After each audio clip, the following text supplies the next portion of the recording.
Programang ito ay rated SPG, striktong patnubay at gabay ng magulang ang kailangan.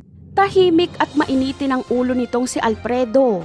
Ayaw niya ng kausap at gusto laging mapag-isa na tila ba malalim lagi ang iniisip at may malungkot na nakaraan.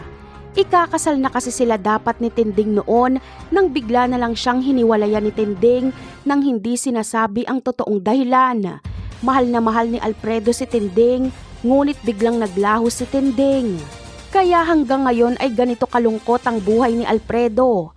At dahil nasa iisang bahay lang sila ni Tinding, ay muli silang magkikita at agad nilang makikilala ang isa't isa.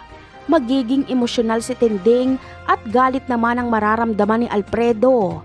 Dito ay pipiliin ni Tinding na sabihin ng totoo na kaya siya naglaho ay dahil pinagsamantalahan siya ni Gustavo at nabuntis siya. Pinili niyang itago ito kay Alfredo. Kaya naman, awa kay Tinding at galit kay Gustavo ang mararamdaman ni Alfredo. Igaganti niya ang mahal niyang si Tinding. Ang tanging maiisip lang na paraan ni Alfredo ay ang mawala sa posisyon ng mga gerero.